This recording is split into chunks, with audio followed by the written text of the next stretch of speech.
Good afternoon. I know it has been a long break since I posted another video on this platform on what we've been talking about. We began a very pertinent discussion about our lives as Kenyans in this country and where we want this country to be in the next few years. And we began a discussion about the foundation of our country, which is the Constitution that was passed and promulgated on August 27, 2010. When we look around, there's so much that's happening. You find that we've been having a doctor's strike that has just ended, we thank God. The lecturers have been on strike. They've been demanding better pay, better working conditions. And I don't want to go into the politics of the strikes, whether they were good or they were bad, whether they were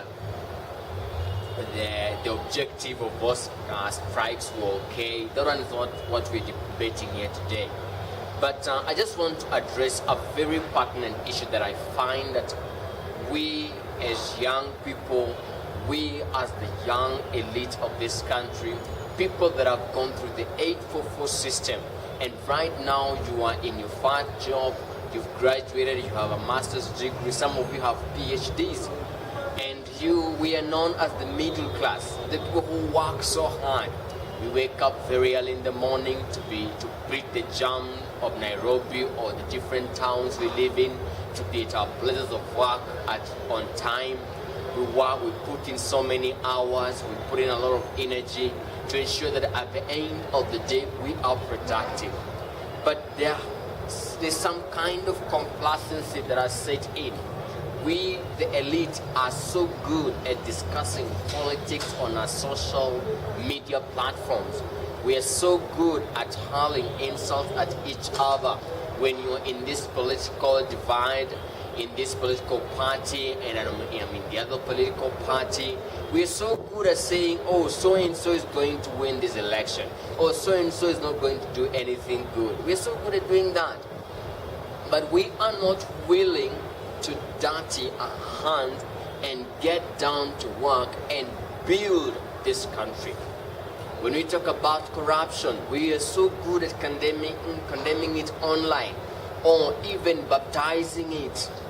The way the Secretary General for the Kenya Medical Practitioners and Dentists Union, one Mr. Oluga, was saying that when we have a big issue in this country, we do three things. First of all, we tribalize the issue, and then the second thing we do after tribalizing that issue, we trivialize it. And after that, we politicize the entire whole issue.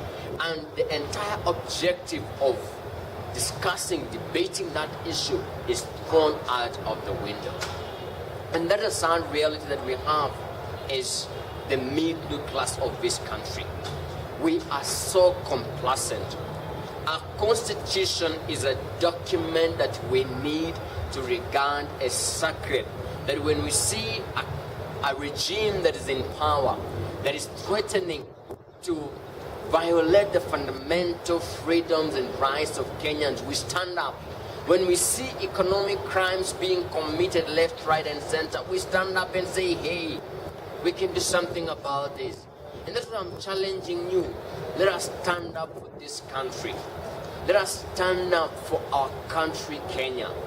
Let's forget about the political will of the Lord. Let's ask real questions. Let us get involved. Let us go down there and talk to our people. Explain to them in finer details why you think so and so is fit to hold a public office and why you think so and so should not hold a public office. Today I was reading an article, and it is an article by Oyunga Pala. He talks about the activism that was started by comedians in the 1990s when the regime of that time was so tough. Anybody anybody who tried to rise up against that regime was either assassinated or you were just neutralized completely. But young people came up and they began to bring satire on our leadership, and things began to change. And he was challenging our current comedians that we can start by satirizing what's happening in the country to bring back sense into our politics. It is not good when we see our president calling other leaders bad names. It doesn't sound good. But we can bring satire to that so that our president can know what he was doing was not good, and we bring back sanity. Another article I was reading, and it's a hot debate. It is saying that people like Moses Kuria, the MP for Gatundu, and our great senator of Nairobi, Mike Sonko, are two hooligans who have no regard for decorum, but they are producing results. I am told, I'm yet to verify, that if you go to Gatundu South constituency, where Moses Kuria is the current member of parliament, every household has electricity. They have a very great level 5 hospital that is bigger and it has more facilities. There is an initiative to empower young people. It's called something like Kuza Biashara initiative, something of that sort.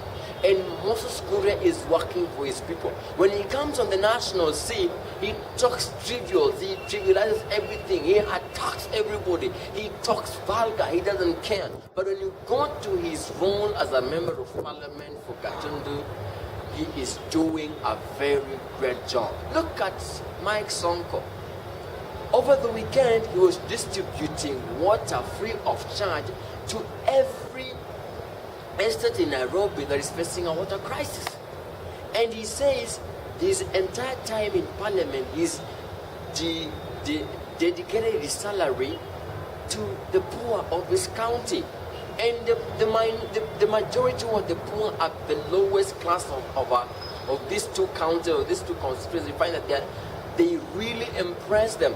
So the question is, they are comparing the hooliganism of Mike Sonko and the hooliganism of Moses Kuria to try and compare with these good, well-mannered, decorated MPs who are so learned, and yet they are not doing anything.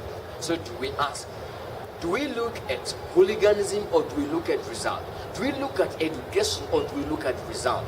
But I'm not trivializing education. I love education. But we cannot allow ourselves as the middle class only to chatter on social media and never go down there and make a difference. We need to raise our standards. We need to go down there and do something. Thanks to Boniface Mwangi, the Ukweli Party, he's doing a great job. Why can't we support him? Thank you so much. I'm glad to be back. We're going to be continuing this discussion. God bless you. God bless Kenya.